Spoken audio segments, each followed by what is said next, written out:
O povão está lutando para sobreviver nesse país. Não tem emprego. É a maior taxa de desemprego da América Latina, uma das maiores do mundo. Mas isso ninguém fala. Aí eu quero voltar para não dizer, mas espera aí, você não está querendo discutir a questão constitucional? Eu vou discutir a questão constitucional. E eu quero dizer o seguinte, eu fui deputado constituinte estadual de São Paulo. Eu acompanhei a Assembleia Nacional Constituinte em 1988, como deputado estadual, vim a Brasília várias vezes. As pessoas não sabem diferenciar aqui na Câmara dos Deputados o que é uma Assembleia Nacional Constituinte, chamado poder originário, depois de 30 anos de ditadura. Aí sim, é para entender como é que funcionou a Assembleia Nacional Constituinte, que pressões ela teve, que discussões, o que amalgamou esta carta que depois se chamou Constituinte Cidadã, de 1988. O que ela amalgamou, primeiro, no artigo 5º dos direitos individuais, são cláusulas pétreas da Constituição, que só cabem numa Assembleia Nacional Constituinte. Aqui é poder derivado, nós não temos poder para isso. O Congresso Nacional não mexe em cláusula pétrea.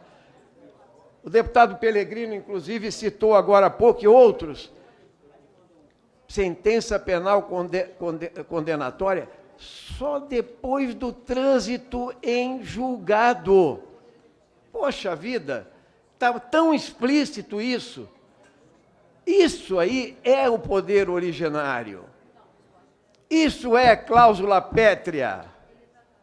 A presunção de inocência, que está em todas as cartas, desde a Revolução Francesa até a Declaração Universal dos Direitos Humanos da ONU.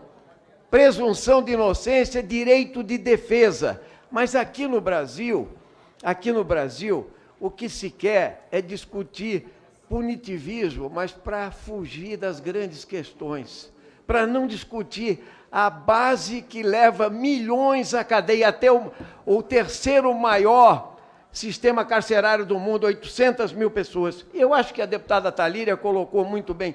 Se você tem, veja, não tem nem primeira, nem segunda, nem terceira, nem quarta instância.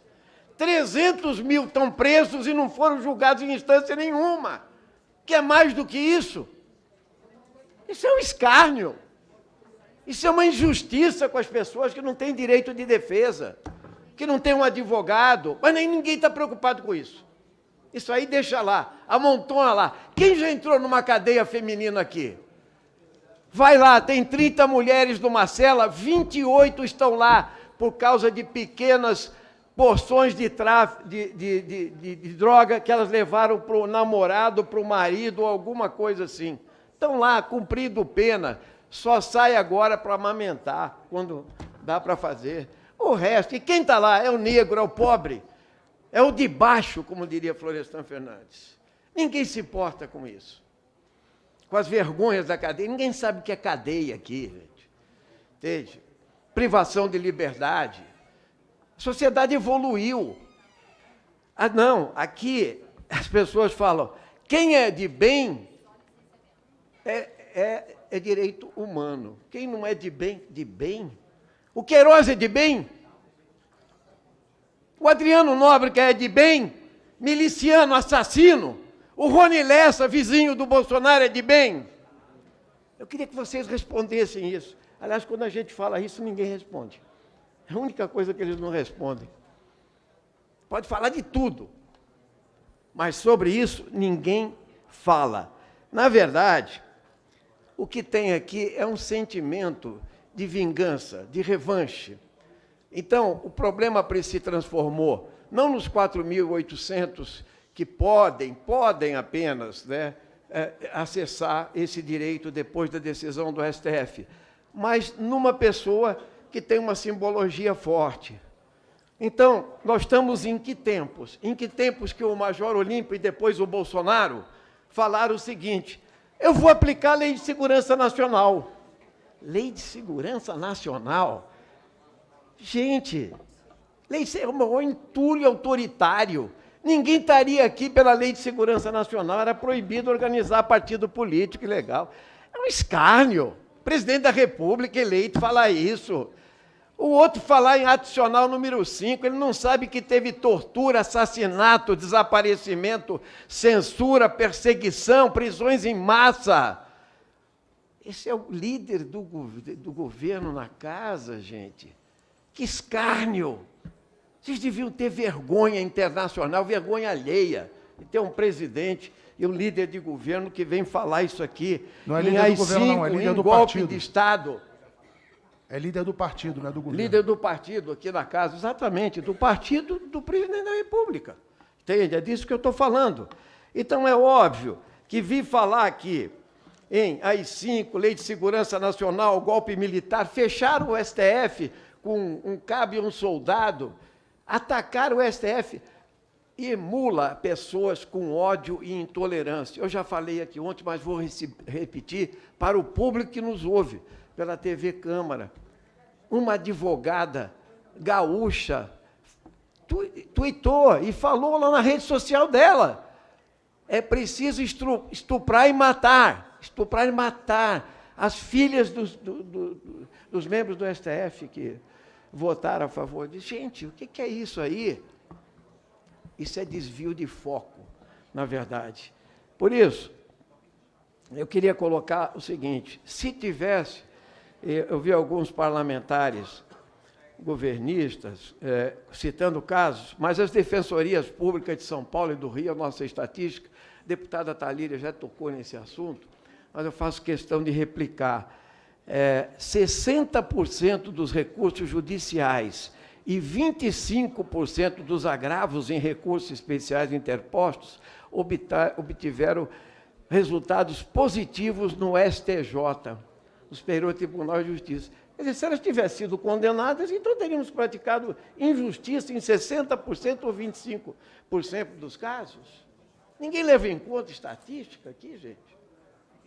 Não, é que as provas se consolidam na segunda instância. Mentira! As decisões são políticas.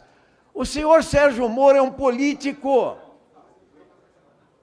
O senhor Sérgio Moro, esse sim, manipulou a política e induziu resultados do Brasil, induziu cassações que o site Intercept denunciaram com muita propriedade.